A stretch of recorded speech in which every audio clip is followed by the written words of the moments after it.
Merci beaucoup. Je suis très heureuse d'être là, malgré les pannes de tram et, et la pluie. Et voilà, c'était un peu le parcours du combattant pour en rejoindre. Donc, je suis d'autant plus heureuse d'être là avec vous aujourd'hui.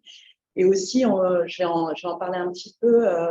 Voilà, j'ai eu l'occasion de collaborer pas seulement avec l'équipe cyanobactéries, cyanotoxines, environnement, mais aussi un petit peu avec la RIM. Donc, les projets que j'ai réalisés ici seront aussi évoqués.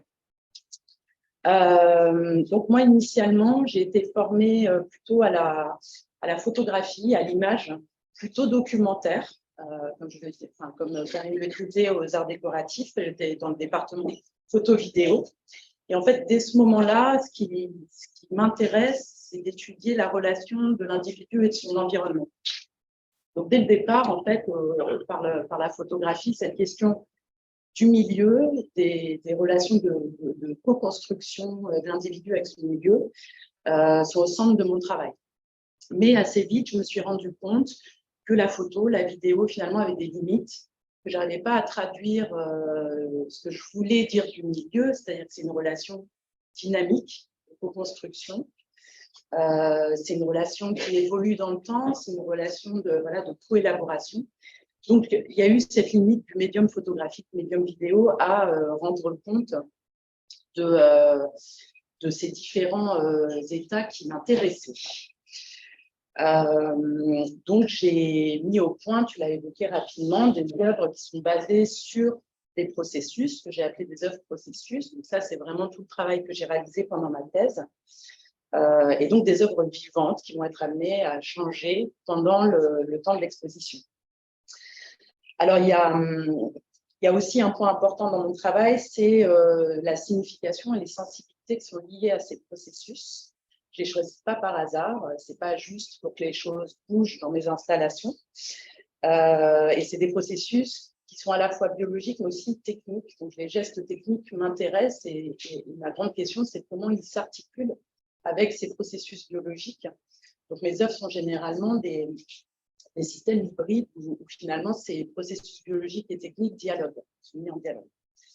Donc, dans le cadre de ce séminaire sur la vie minérale, si j'ai bien compris, on va évoquer deux projets, celui des images processus et un autre projet sur les matières processus. Donc, le premier plutôt une réflexion sur la photographie et le deuxième sur des principes sculpturaux, sur des principes de fabrication sculpturale.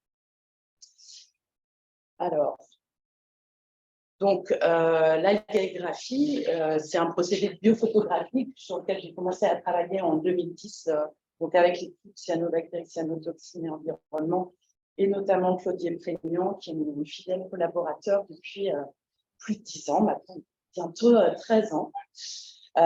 Et donc, l'idée de ce projet, c'est la fabrication d'une image vivante qui va s'opposer justement à une approche minérale, inanimée du médium photographique qui est liée au procédé argentique. Jusque-là, tout va bien. Si je vais trop vite, vous me dites. Et donc, ces procédés argentiques, qui sont aussi, depuis le début de l'histoire de la photo, en quête de fixation. Et c'est un peu cette chose-là qui va être déplacée, travaillée dans mon travail. Alors, il y a une Wolfgang Tillmans, qui est un photographe, a repensé il y a quelques années l'histoire de la photo en disant finalement, c'est de la lumière sur un support. C'est plus tout le reste. Donc, à partir de ce postulat de départ, c'est juste de la lumière et un support qui réagit à cette lumière, et on peut repenser une autre histoire de la photographie qui ne serait pas forcément minérale et qui ne serait pas forcément fixée non plus. Donc, je vous ai mis quelques petits exemples de procédés qui m'ont intéressé dans mon travail. Ça va être la partie un peu historique, histoire de la photo. Donc, c'est un procédé que vous connaissez peut-être qui s'appelle le procédé Becquerel, de Edmond Becquerel, donc le fils d'Antoine, qui a travaillé au CNAM et au Muséum d'histoire naturelle, je pense aussi. Voilà, pas d'erreur à ce niveau-là. Il était la chaire de physique, il me semble, au muséum. Et il s'intéressait à il a mis au point un premier procédé photochromatique. Et donc, on voit ici sur cette vidéo de Hanako Murakami, qui est une artiste contemporaine qui s'intéressait à ce procédé, comment les grains d'argent du support photosensible poussent. Et c'est un peu le problème aussi de ce procédé, c'est que les grains d'argent poussaient, donc ça, sur les procédés argentiques, c'est toujours le cas, mais normalement, ils sont stoppés, ou ils sont fixés ensuite, et c'est là où ça a coincé un peu dans la mise en place de ce procédé. Donc, par cette vidéo qui est réalisée au microscope à balayage électronique, la lumière, les photons qui sont envoyés sur le support vont générer la pousse, je dirais, le développement de ces grains d'argent. Et on voit que ce processus, il est infini, qui ne s'arrête pas et qu'il altère le support. Je vais essayer d'aller un peu vite, parce que déjà, on a fait ça. Deuxième procédé qui m'a intéressé, c'est celui de l'anthotype. C'est un procédé donc, végétal qui est à base de pigments végétaux. Donc, ça va être des jus de fruits, de légumes, d'herbes qui sont broyés et ensuite étalés sur un support et donc qui réagissent à la lumière, qui sont photosensibles de par la photosynthèse des plantes. Et donc là, je vous ai mis un extrait d'une lettre de Marie Somerville qui est envoyée à John Herschel, qui est dit l'inventeur de cette technique. Mais en fait, il n'était pas tout seul et cette femme l'a beaucoup aidé, seulement elle n'a pas pu publier à l'époque parce que les femmes ne pouvaient pas publier. Donc voilà, c'est très important pour moi de mettre cette publication de 1845 qui était son seul moyen finalement de montrer qu'elle avait contribué à la mise en place de cette technique. Et donc là, on voit un anthotype donc réalisé aujourd'hui, à l'époque contemporaine. Et c'est vrai que les anthotypes intéressent énormément d'artistes contemporains parce que c'est un procédé qui est écologique, à la différence des chimies argentiques qui sont très polluantes. Et aussi, ça peut être un moyen d'établir un lien physique avec le territoire qui est photographié, comme c'est le cas ici, où l'émulsion est réalisée à partir de sureaux et de genêriers qui poussent dans ces cultures, voilà, ce paysage qui là a été ravagé par une tempête. Donc c'est un procédé végétal, mais qui n'est pas à proprement parler vivant, puisque les pigments, vous voyez, sont broyés, et donc voilà, l'intégrité du pigment n'est pas conservée. Petit à petit, les pigments n'auront pas cette capacité de vie et de se renouveler. Voilà. Alors, un autre procédé qui est intéressant aussi, c'est l'impression sur feuilles d'arbre. Donc, ça a été utilisé à l'origine pour mettre en évidence l'activité photosynthétique des plantes. Donc, il y a un cache ou une image projetée qui est envoyée à la surface de la feuille.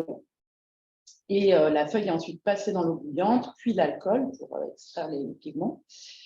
Et donc, l'amidon produit pendant la photosynthèse va être mis en évidence par l'iode, donc c'est la méthode de Molish.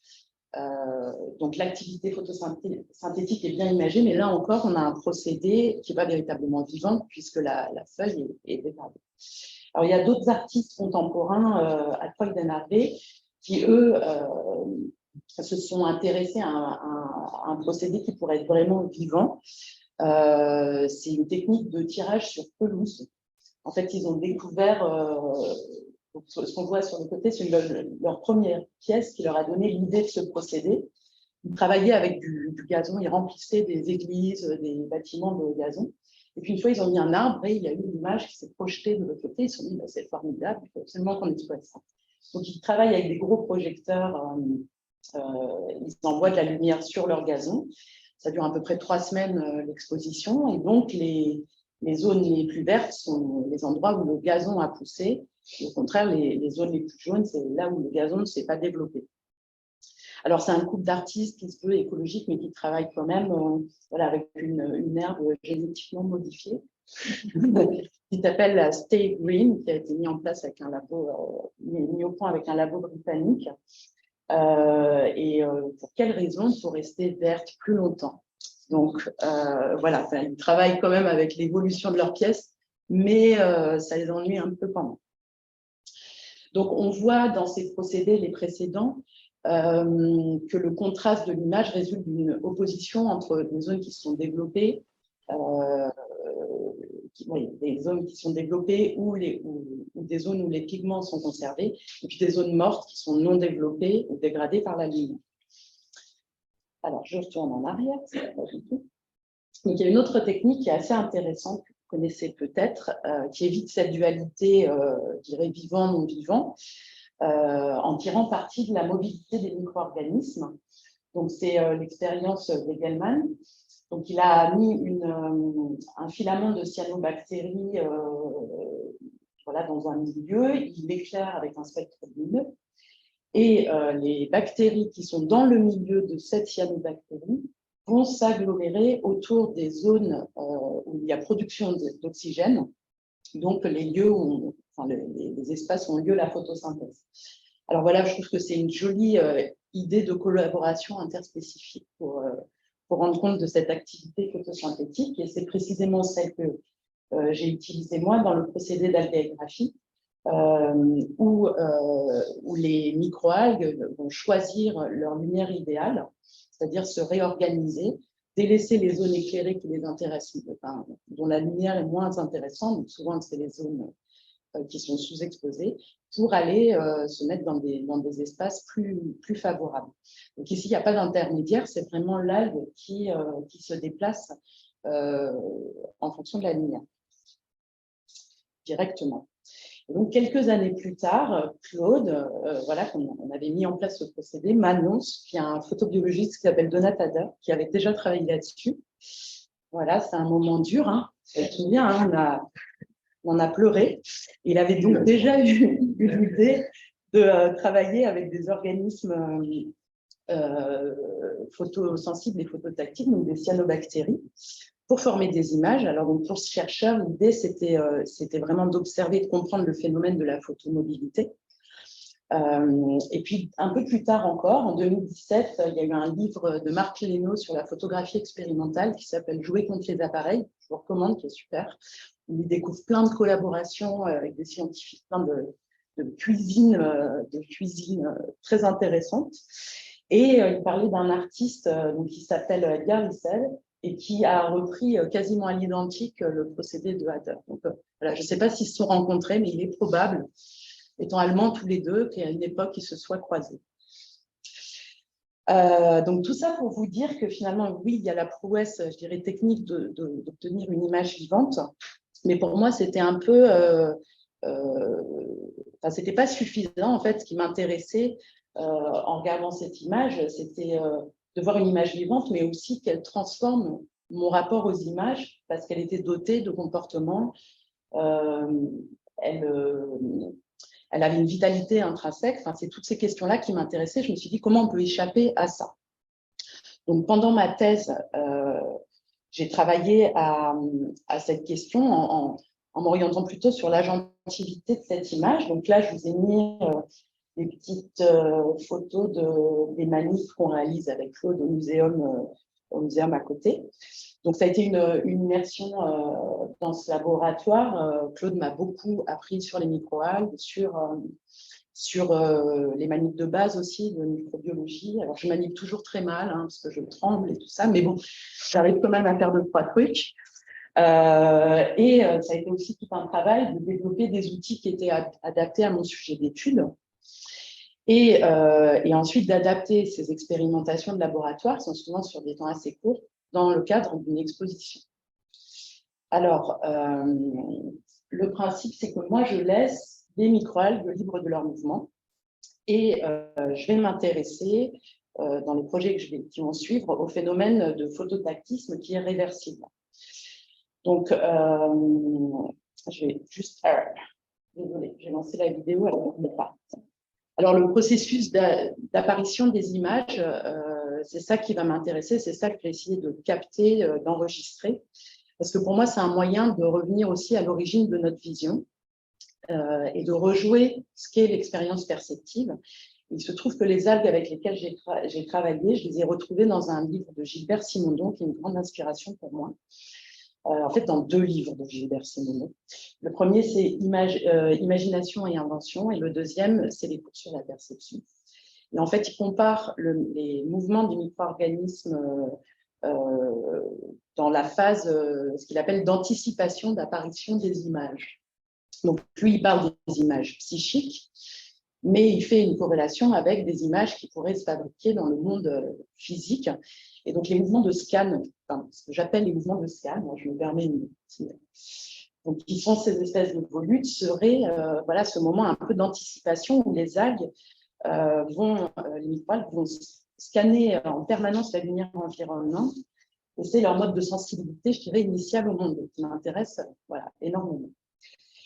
Lorsqu'un négatif va être projeté à la surface de l'aquarium, chaque cellule va réagir comme un petit capteur de lumière par phototactisme ou photophobisme. Ça, je n'ai pas besoin de détailler ce que c'est, je pense que vous êtes tous et toutes. Et donc, ces minuscules entités vivantes vont se rassembler, s'agglutiner, collaborer pour former des aplats de matière plus denses et qu'on peut observer uniquement si on enlève le négatif, puisque sinon, il y a superposition de ce négatif. Donc là, vous voyez qu'elles se sont agglomérées.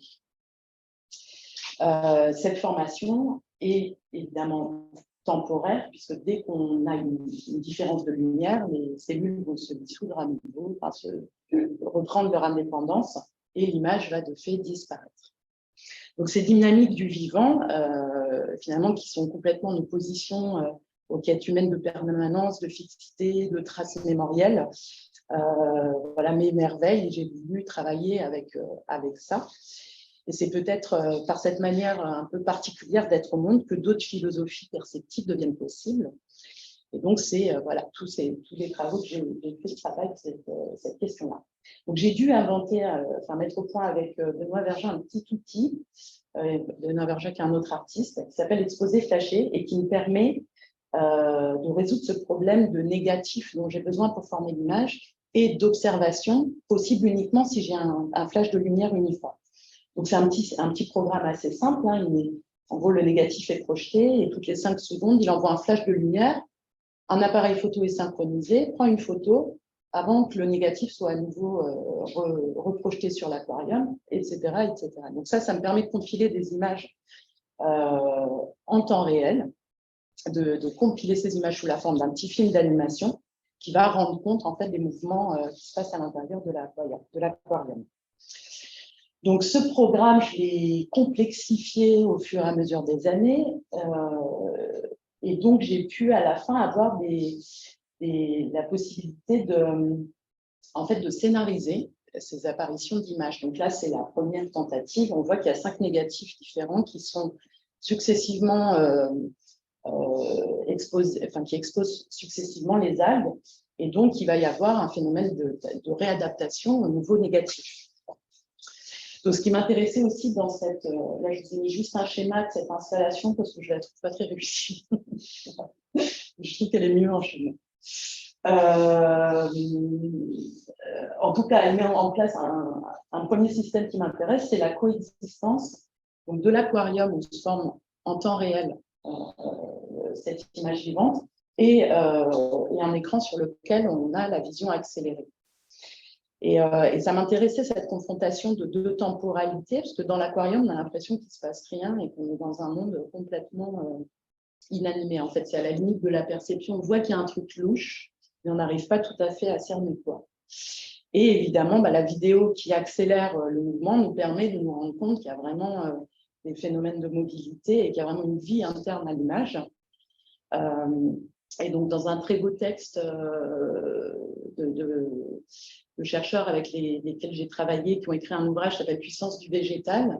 Donc, mon amie Marie Rebecki parle de cette hétérotemporalité végétale, qui est finalement cette temporalité un peu inaccessible qui précisément est mise en place dans les pièces. En tout cas, je ne suis pas très claire là.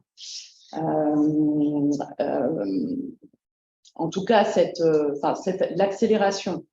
Voilà, l'accélération nous donne accès à ce monde invisible et donc nous éclaire sur notre besoin en fait d'être outillés. Sans ces systèmes de vision ou ces accélérations, on n'a pas conscience de ce monde vivant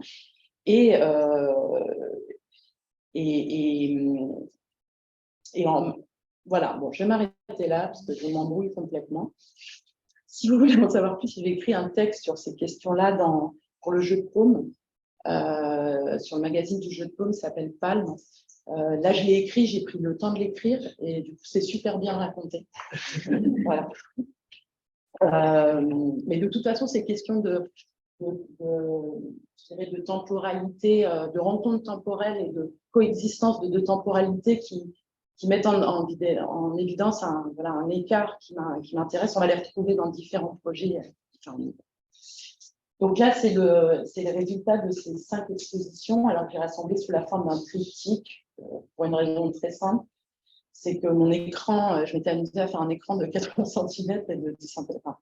Bon, voilà, donc j'ai coupé. Et puis, comme le triptyque, c'est un truc en art, on aime bien, ça fait chic. Voilà, c'est passé très bien. Donc, cette pièce-là, Canopée, c'est une utilisation de cette technique pour essayer de penser ce que pourrait être le futur d'un espace urbain. Donc, c'est une fausse image, en fait, qui a été créée sur le site des Batignolles, qui était alors en construction. Et je me suis mis un peu à rêver voilà, qu'est-ce que ça pourrait être ce milieu et comment, sur ce lieu, peut-être des entités techniques, des entités biologiques pourraient se retrouver et composer quelque chose ensemble. Et ça, je dirais, ce lien fort que j'entretiens avec une forme de pensée animiste aussi, qu'il n'y a pas d'opposition entre les objets techniques, des entités minérales, des entités biologiques. C'est quelque chose qu'on va retrouver voilà, vraiment fortement dans mon travail. En fait, essayer de penser ça, non pas comme une discontinuité, mais comme des choses qui peuvent s'articuler. Alors, cette vision, cette écologie de l'œuvre, un peu dont je vous parle, entre ces systèmes biologiques, techniques qui collaborent, on la retrouve aussi dans le mode de fabrication de l'œuvre, parce que généralement, ces projets réunissent plein de savoirs, de savoir-faire, des personnes voilà, assez différentes, notamment des biologistes, mais aussi des philosophes, des ingénieurs. Enfin, voilà, j'aime bien que tout le monde travaille ensemble et que les projets soient un peu un prétexte aussi pour que la pensée circule au sein des différentes disciplines. Donc, voilà pour mes méthodes un peu de base. Je vais vous parler un peu plus d'un projet que j'ai commencé en 2018 qui est une série qui s'appelle Écoumène et qui renoue avec mes origines documentaires. Parce que l'idée, c'est d'enquêter sur des territoires qui sont impactés par des crises écologiques, alors soit une perte de biodiversité, la déforestation, la pollution. Donc, voilà, il y a plusieurs volets à ce projet. L'écoumène, c'est un terme que j'emprunte à Augustin Berg, qui est géographe et qui l'utilise pour définir l'ensemble des terres habitées par l'humanité. Et donc cette notion, ça m'a intéressée parce que c'est des espaces où la nature, la culture cohabitent, où il y a des existences humaines et non humaines qui composent avec des systèmes techniques, politiques, économiques ou spirituels qui ont modelé ces territoires. Et donc je me suis demandé comment on pouvait aborder la représentation de ces espaces qui sont vraiment le produit d'histoires enchevêtrées. Comment on pouvait connecter aussi ces différentes échelles en liant des modes d'existence aussi variés et quelle forme, in fine, pourrait permettre de circuler dans ce milieu multiple, je dirais, sans omettre sa complexité. Donc, au niveau de la méthode de ces projets, généralement, ça débute par une enquête de terrain. Donc là, c'est une enquête que j'ai menée à Madagascar sur une toute petite forêt qui s'appelle Voébola. Et donc, ils faisaient partie des énormes forêts primaires de Madagascar. Et aujourd'hui, ils sont réduits à 300 mètres carrés. C'est vraiment un tout petit espace. Donc, ce travail d'enquête, ça a été de circuler dans cet espace, de le comprendre, de l'arpenter, mais aussi de rencontrer les gens qui y habitaient, je dirais je ne sais pas trop mes mots, les pensées de ce lieu, essayer d'aller à la rencontre des pensées de ce lieu, voilà ce qui est représenté pour des villageois, pour les militants qui sont sur place, Et donc, à partir de tout ça, j'ai fait des prélèvements à la fois de matériaux qui m'ont vraiment marqué là-bas, mais surtout de photographies. Et c'est à partir de toute cette collecte que je vais fabriquer une image de ce territoire, qui n'est pas une image réaliste du lieu, mais qui est vraiment un récit subjectif du lieu perçu par ses habitants. Alors, grande inspiration aussi, c'est Jacob von Uexküll. C'est un peu cette idée d'un monde subjectif. Comment on pourrait représenter ces mondes subjectifs? Et donc, c'est une image qui est composée de tout, enfin, qui est composite, qui est une sorte de feuilletage expérientiel de tous ces récits qui se déroulent à plusieurs échelles. Et donc, on va retrouver une sorte de voie de la forêt, du canal, des habitants, des esprits qui la peuplent, etc. Ensuite, il y a tout un travail en laboratoire avec Claude, voilà, qui en a ras-le-bol, hein, tu peux le dire. Hein. Parce qu'en plus, c'est de plus en plus grand, c'est de plus en plus de litres, de milieux de culture qu'on fait ensemble, etc. Donc, la fabrication de cette imagerie graphique, mais aussi penser à un dispositif qui va être adapté à l'histoire de ce lieu, et la mise en place d'une installation qui change d'un domaine à l'autre, qui est vraiment, qui prolonge le récit. Voilà, et je vous dis une dernière photo d'une conférence qu'on a fait au Collège de France. Ça, c'est vraiment un groupe de recherche qui s'appelle La vie à l'œuvre, que j'aime beaucoup. Voilà, ça fait des années qu'on travaille ensemble. Et ce groupe de recherche m'a beaucoup aidé aussi sur la question anthropologique liée à l'histoire de ce lieu. Et j'ai aussi travaillé sur ce projet avec un sociologue malgache qui m'a beaucoup éclairé aussi. Voilà, il y a plein de questions qui se posent quand on affronte un lieu qu'on ne connaît pas. Et puis, il m'a permis de comprendre aussi à une autre échelle, je dirais, la spécificité de ce territoire. Alors, dans l'installation, donc là, qui a été exposée au Cube, à Issy-les-Moulineaux, aussi au Luxembourg, dans un lieu qui s'appelait Le Cube aussi. Donc, en fait, il a été que exposé au Cube. L'image algagraphique est alors fixée temporairement dans un milieu gélosé qui va permettre sa survie. Le dispositif est clos, il est placé sous une sorte de respirateur. C'est une pompe à air qui va évacuer la condensation produite par l'image et qui lui permet de rester visible aux yeux du public. Et donc, bien sûr, cette mise en vue de ce territoire avec le système de pompe a pour effet d'assécher plus vite le milieu nutritif et accélère la disparition de l'image. Donc, cette évolution va être régulièrement enregistrée par un appareil photo qui est placé en haut du dispositif.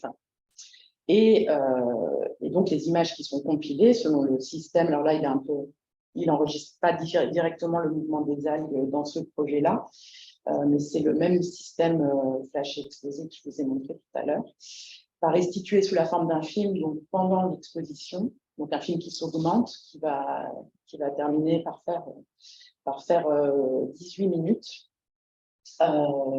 qui est généré donc dans une salle attenante à la première salle qu'on a vue avec les copeaux de bois. Donc, cette dégradation de l'image, elle est enregistrée pendant 1 mois environ. C'est le temps qu'il faut pour que l'image soit totalement asséchée.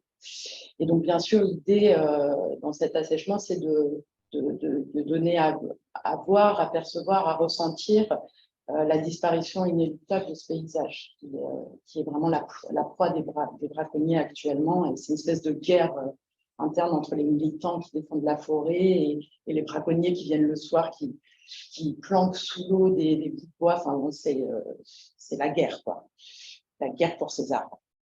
Donc, il y a un petit décompte aussi sur le côté qui est installé, sans pourtant nous dire qu'est-ce qui décompte. Donc, voilà, on ne sait pas si c'est une durée ou des arbres ou toute autre chose. Mais voilà, je voulais que ça soit une espèce de donnée temporelle, juste, enfin, pas temporelle, justement, une donnée d'un décompte qu'on puisse imaginer ou s'approprier comme on le souhaitait. Et donc, il y a un zéro, un moment qui arrive et qui sonne la fin de l'expérience, le film est monté.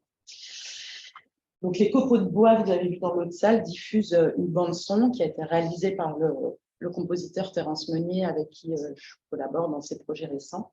Et donc, elle mêle des ambiances sonores du lieu qui ont été enregistrées sur place au récit de ce territoire qui a été réécrit à partir des différents témoignages.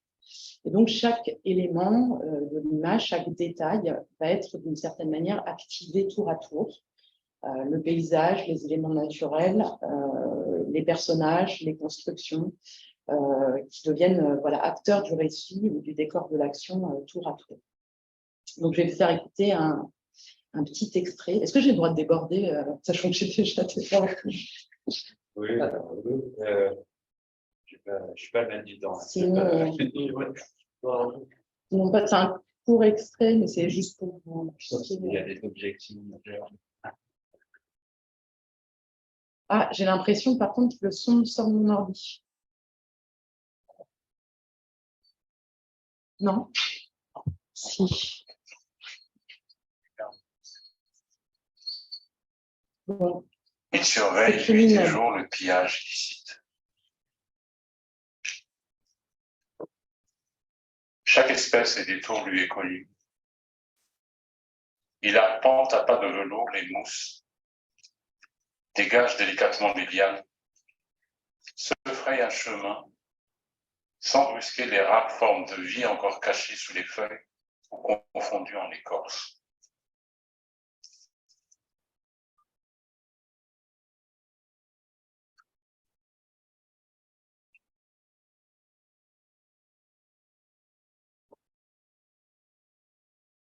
Les êtres qui peuplent cette forêt semblent s'adapter à sa matérialité, à son échelle et à son effacement.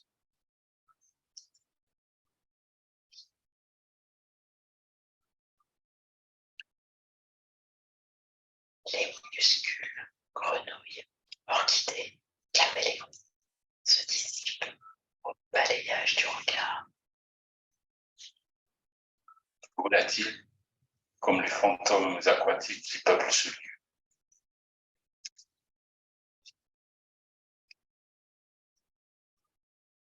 Voilà, donc là, on suivait Jean-Claude sur cette partie-là, voilà, qui a un peu disparu, mais voilà, qui nous a.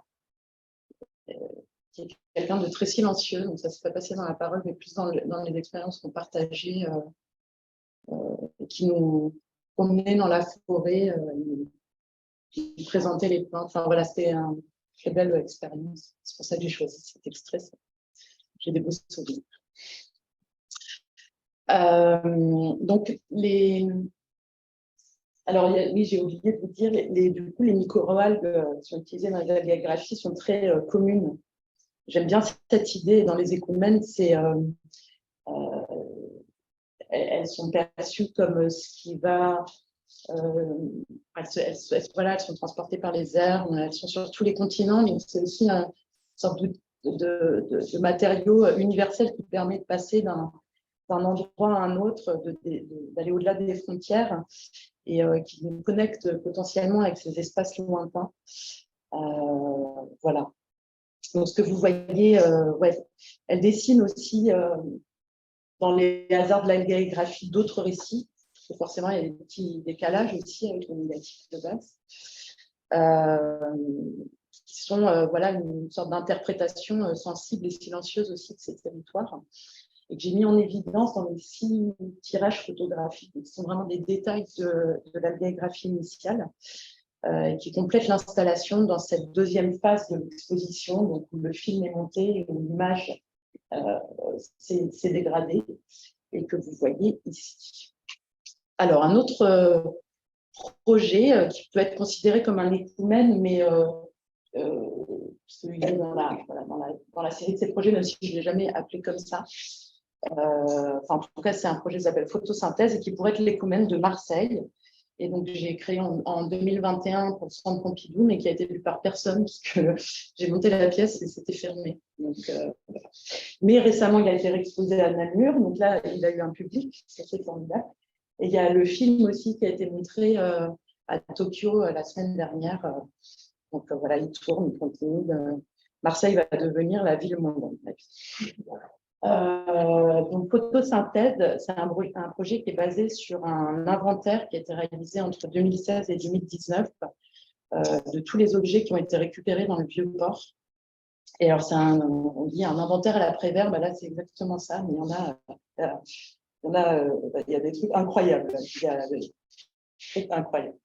Donc, par une association qui s'appelle l'association Merterre, qui a réalisé cet inventaire de milliers d'objets. Donc, la vidéo algographique que vous voyez sur le côté fait apparaître et disparaître ces milliers d'objets. Donc, il y a une bande-son qui accompagne le film. Et vous voyez dans le fond aussi une structure tubulaire en PVC qui accueille 6 bioréacteurs. En réalité, il y a 4 bioréacteurs, il y a 2 feux. Je vous le dis à vous parce que vous allez le voir, vous saurez. Donc, l'idée de ce projet, c'est avant tout un questionnement par rapport à la notion de reste. Le reste qui peut être perçu comme un déchet, mais aussi comme un objet de mémoire. Donc, cette notion de reste, je vais l'interroger parce que j'ai appelé des objets images.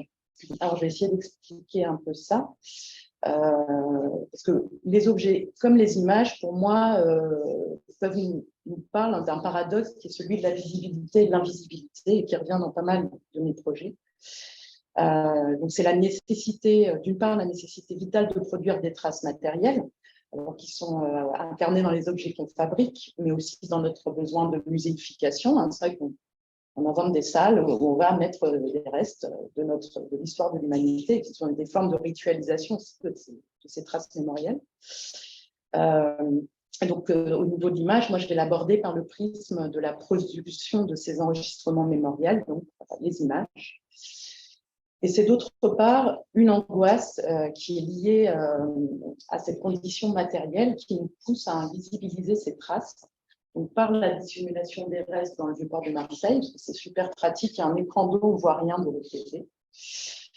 Ou par l'invention de la benne à ordures, qui est vraiment un truc où c'est caché. Donc, voilà, je travaille autour de ces notions, aussi autour de la recherche du zéro déchet ou du tout recyclable, que j'ai essayé aussi d'aborder comme une sorte de fantasme d'un monde sans mémoire. Voilà.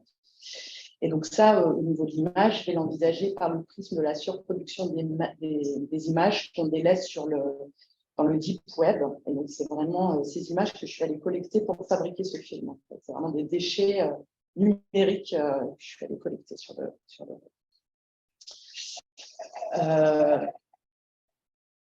Je passe un petit texte.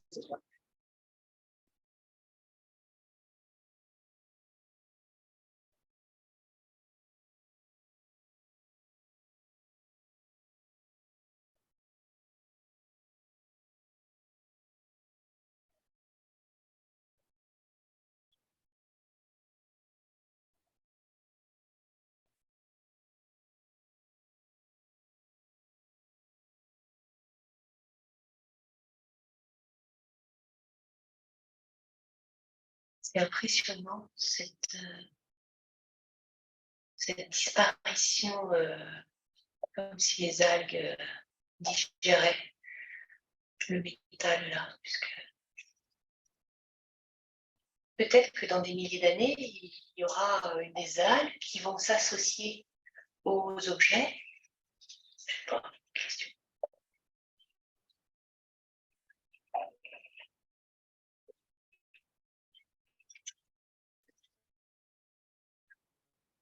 C'est comme si Sisyphe avait remplacé son rocher par un balai. C'est comme si, tel ce Sisyphe au balai, nous espérions pouvoir arriver un jour à effacer les traces de notre coupable présence sur Terre. Tout ceci contribue à dépolitiser notre relation aux déchets, à neutraliser le potentiel subversif de ce qui reste.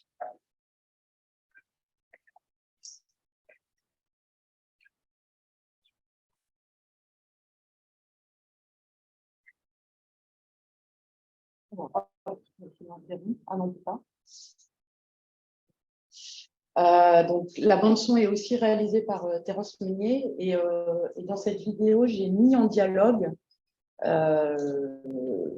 donc, la directrice de l'association Nerter, donc, qui a fait cet inventaire, qui s'appelle Isabelle Poitou, et un sociologue qui s'appelle Baptiste Mont-Saint-Jean, qui a écrit un très beau livre qui s'appelle Homo Detritus. Je vous recommande voilà, chaudement. Voilà, je vais dans mon sens. Alors, le développement des algues se fait dans des bioréacteurs. Vous avez pu voir dans le fond de la première image. Et donc, ces bioréacteurs, pour moi, ils devaient faire écho au processus d'apparition, de digestion, de disparition de ces objets-images qui sont mis en œuvre dans la vidéo. Donc, on a fabriqué ces bioréacteurs avec les élèves du lycée d'Orient à Paris, qui est un des, je crois, le dernier lycée professionnel de souffleurs de verre scientifique européen. Et donc, on a travaillé sur la genèse de ces formes, les transformations de la matière, ici le matériau vert, en essayant de traduire ces principes aussi de visibilité, d'invisibilité dans la mise en travail du verre, donc aussi qui est entre le solide et le liquide, donc tout d'un coup, pouf, ça prend forme, ça se refond, etc. Donc ces pièces sont vraiment comme un écho, enfin une seconde proposition de ce qui est en jeu dans le film.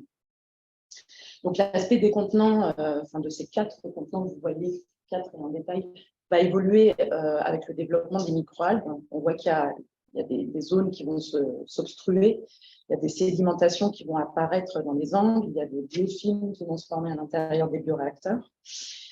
Et donc, moi, j'avais envie de les voir un peu comme des sortes de totems un peu satiriques des temps modernes. Je m'invente un peu des histoires. Qui finalement confèrent à ces êtres qui les habitent, les microalgues, des propriétés un petit peu magiques dans nos sociétés contemporaines. Elles seraient capables de dépolluer l'air et l'eau, de résoudre nos problèmes d'alimentation, d'énergie. Enfin bon, bref, c'est tout un tas de fantasmes, voilà, que je voulais interroger à travers cette sorte de petits totems. On passe à un dernier projet qui a été réalisé avec Karim notamment et Feriel et qui met plutôt en évidence la puissance poétique et évocatrice de processus à l'état brut. Donc le stromatolite, ça a été une grande source d'inspiration pour moi. C'est un objet qui me fascine, un phénomène, je dirais, qui me fascine depuis longtemps, à la fois pour sa nature mésologique, c'est une image du milieu aquatique et des relations biochimiques qui s'y déploient. Chaque strate va correspondre à un état biochimique de la relation entre le vivant et le milieu à un moment T. C'est aussi son mode de fabrication avec un dépôt qui est lent, continu, des couches successives sur un temps infiniment long. Donc une sorte de système d'enregistrement du temps. Et donc, je rêvais toujours de lire ces rushs de haut en bas, comme si on naviguait dans une sorte de film où on pourrait avoir accès comme ça en un regard à l'infiniment lointain de l'apparition des premières formes de vie. Donc, voilà, c'est un objet complètement fantasmatique pour moi, qui me raconte plein de trucs. Et donc, en 2012, j'ai découvert la publication, c'était dans Science, il me semble, sur la découverte de Goyo Margarita Littotora. Il n'y a plus de candidature, c'est ce que tu m'avais dit.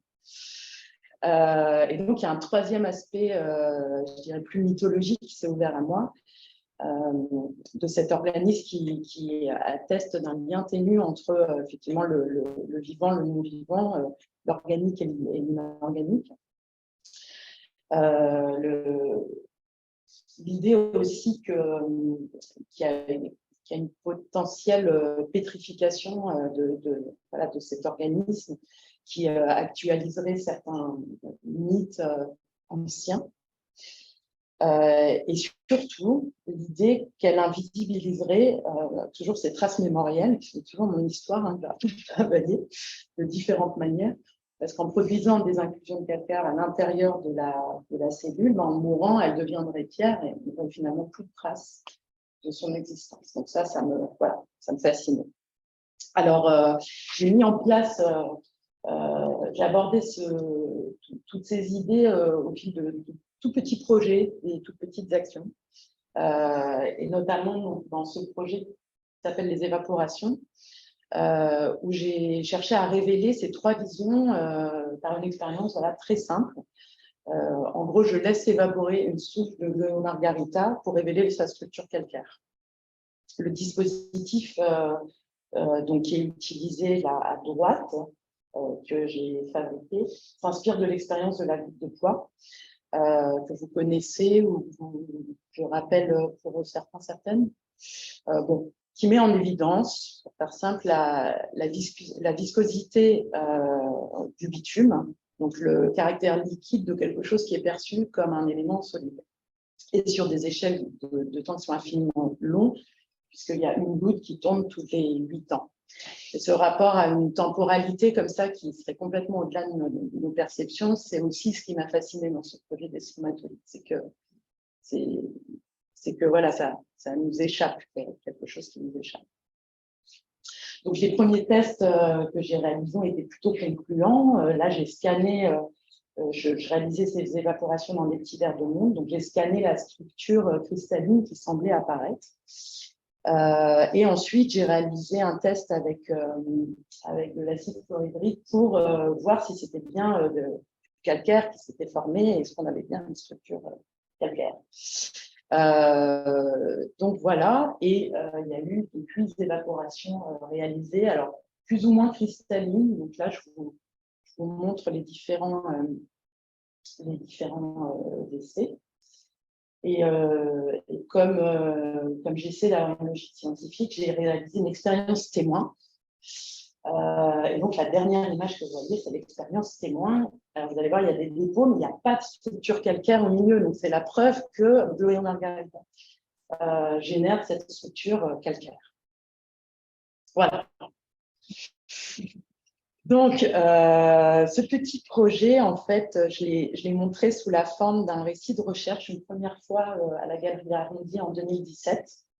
Donc, on avait des objets comme ça d'inspiration, les tirages, une image aussi de la souche que Karim m'avait très gentiment permis d'exposer. Il y a d'autres tests qui ont été réalisés. Claude, tu t'en souviendras, hein, on a bien rigolé. Donc, on a essayé de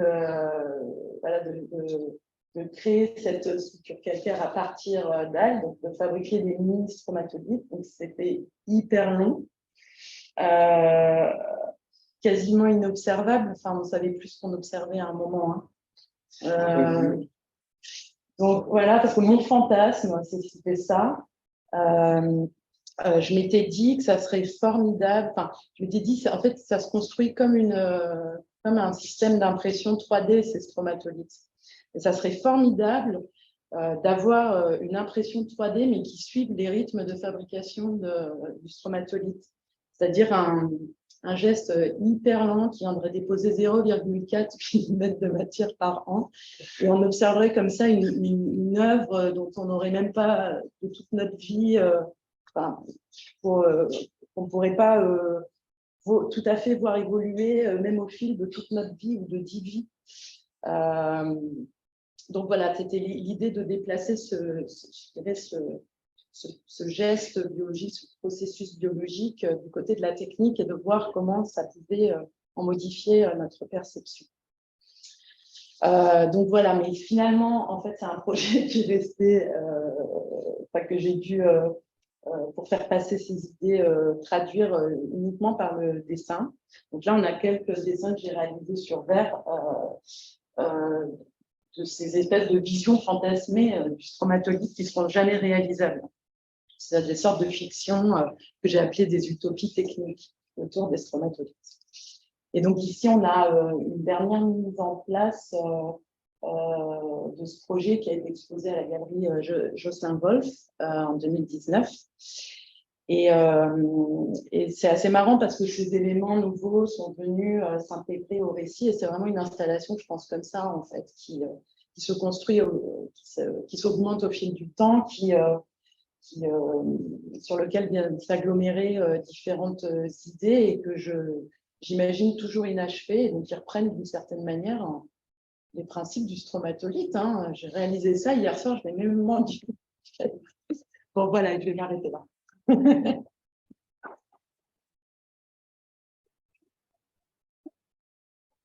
Merci beaucoup, Lia, pour cette sensibilisation, exploration de cet univers-là. Bon, bien sûr, si vous êtes pris par le temps, vous pouvez quitter la salle. Si vous acceptez une petite discussion, un petit échange, ça peut, si vous avez des questions, des interrogations, François. Bonjour. Ça m'intéresse de voir parce que tu avais pris comme témoin. Ah oui, oui, je n'ai pas dit, c'est le milieu de culture sans la. Ouais, c'est juste le milieu. C'est le milieu de culture, ouais, parce que ça pouvait être ça aussi, les Ce que tu vois là, parce qu'il y a des dépôts quand même. Oui, il y a des dépôts. Mais ils ont une place complètement différente. Oui, bah en fait, c'est parce que je pense qu'il y en a où il y a les cristaux qui se mélangent aussi à d'autres trucs. Celle-là, par exemple, elle est très surprenante. Peut-être la première. Il y a même la couleur. Ça, en fait, il y a des structures cristallines, mais c'est sûr qu'il y a aussi autre chose. Peut-être un contaminant, hein, peut-être que j'ai très mal dit. Non, c'est pas ça que je voulais dire, c'est intéressant parce que c'est un problème, parce que tu dis, ouais, bon, voilà, vivant, etc., des trucs. Or, dans le truc où il n'y a peut-être pas de vivant, c'est moins. Ouais. On voit quand même des choses, quoi. Ouais, il y a des. C'est intéressant en soi, quoi, parce que. C'est comme si une vidéo, c'est ça. Il y a des trucs, mais en fait, c'est les dépôts, je pense, de l'évaporation. Donc ça c'est un très fort contraste. En fait. Ça apparaît sur toutes les images. En fait, la mieux réussie, c'est celle-là. Là, il y avait vraiment des cristaux au milieu. Mais là, c'est juste les structures, si tu veux, c'est juste les dépôts, comme quand tu as un verre d'eau qui s'évapore.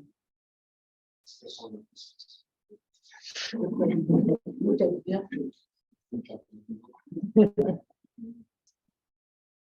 Voilà. Quand on voyait les œuvres, vous voyez les bâtiments, les colonies, Ouais. c'est accéléré, puisse voir la perception, mais c'est accéléré beaucoup. Alors, c'est accéléré, je dirais 125 fois. D'accord. Ouais. Et d'un point de vue technique, il n'y a pas de problème de convection qui pourrait induire des mouvements encore plus rapides et perturber la. Si jamais il y a une variation de température, il va y avoir des mouvements dans l'échelle qui peuvent perturber l'œuvre, vous n'êtes pas gêné par ce genre de. Non, elles sont trop accro à la lumière, en fait. Elles restent.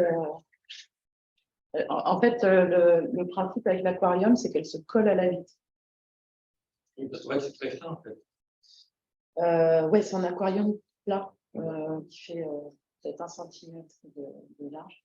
Et en fait, elles se collent. Je pense qu'il y a vraiment, parce que je le vois aussi quand c'est sur milieu gélosé, c'est la différence de milieu entre l'air et l'eau qui finalement fait qu'elles s'agglomèrent et qu'elles restent là et que ça forme comme un film. Là, c'est avec le verre. Elles vont vraiment s'engluer sur le verre. Et donc, c'est pas très gênant les mouvements de. En fait, naturellement, il y a des mouvements de toute façon, parce qu'elles continuent à bouger derrière, à scanner, à essayer de se positionner par rapport à la lumière. Mais c'est pas gênant. Peut-être Claude dirait autre chose. C'est gênant ou pas? Tu as déjà observé un truc gênant? Ça peut être le rapport entre la vitesse, parce que c'est des algues liquides, et la vitesse de la convection qui prend la lumière. Moi, ce que j'avais cru noter, c'était quand même que quand tu avais une image, c'était à la fois dynamique.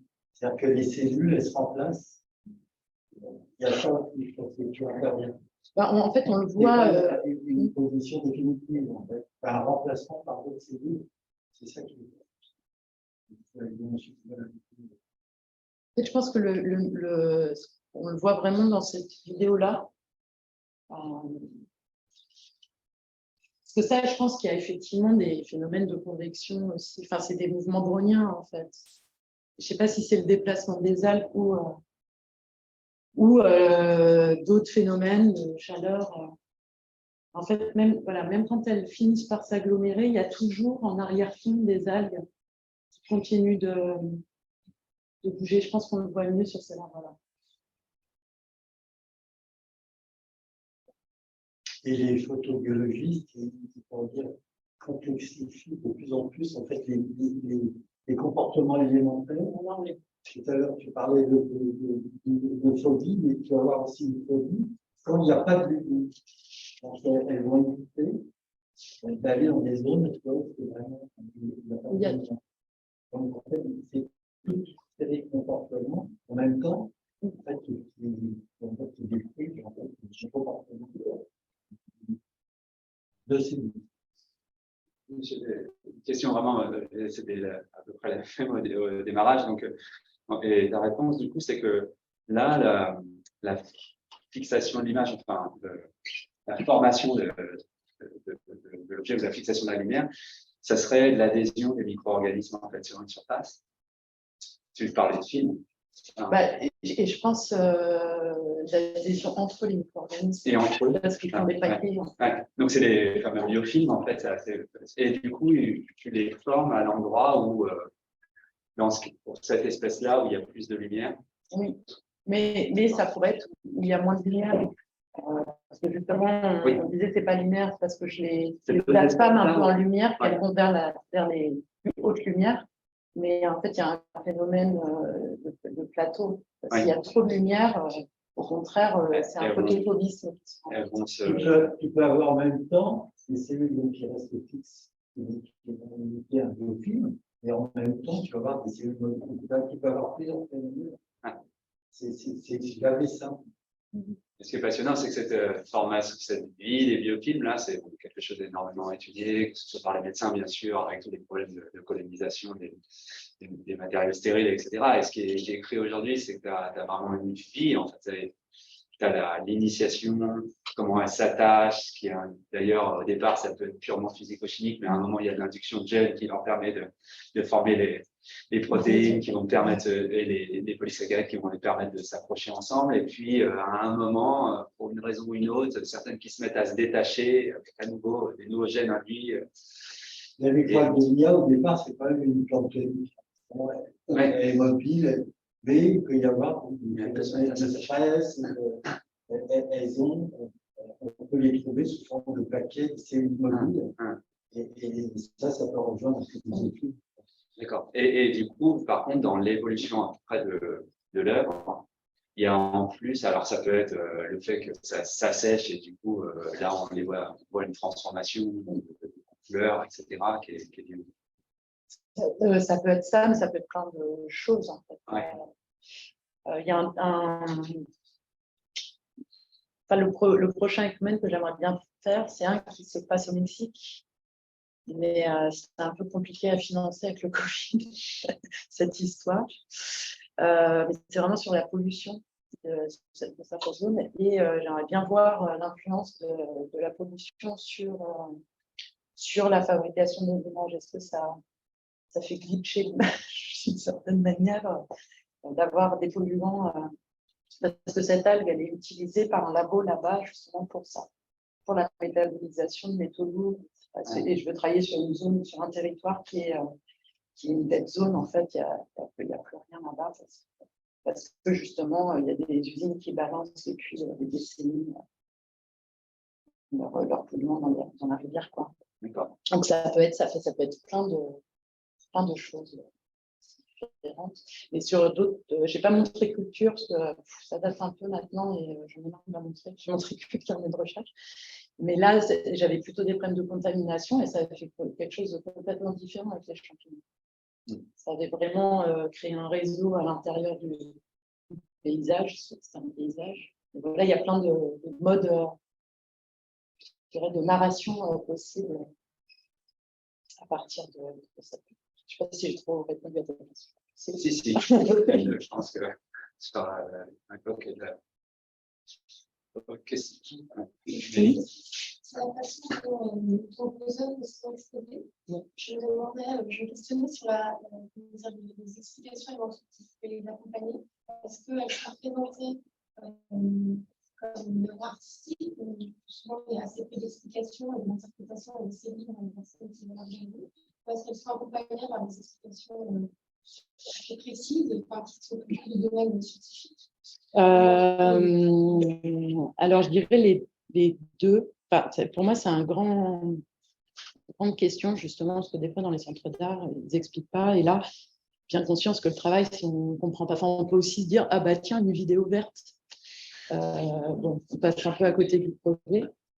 Donc, forcément, ça demande un petit peu d'explication. Donc, généralement, dans les lieux d'expo, il y a des petits cartels. Et j'aide à la fabrication du texte, au moins pour qu'il n'y ait pas de bêtises qui soient racontées. Parce que c'est ça aussi le truc, c'est que j'ai eu des trucs hyper exotiques sur le projet. Sur des tirages photos, les algues étaient dans le papier. Je fais non mais n'importe quoi là, c'est un tirage, c'est une photo, c'est une photo, il n'y a pas de vivant là.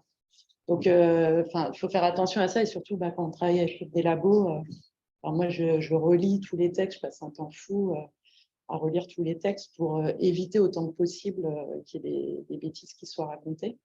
Mais pour répondre à ta question, ça dépend des lieux en fait. Il y a des lieux qui sont par exemple, dans tout ce qui est centre d'art numérique, c'est des lieux qui sont très sensibilisés à des questions techniques.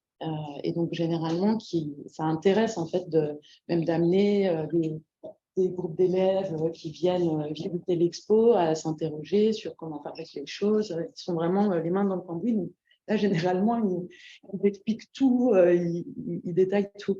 Après, dans des lieux d'art contemporain, ça peut être un peu plus ignoré. Je sais que l'expo à Beaubourg, ça a été un cauchemar. Vraiment, je me suis fâchée avec les commissaires parce qu'ils écrivaient n'importe quoi. Et que la pièce, finalement, on a l'impression que c'est juste waouh, un nouveau truc technique, super high-tech, innovation, je ne sais pas quoi. Et c'est horrible de voir son travail sabré comme ça. Donc, c'est vraiment en fonction des lieux pour.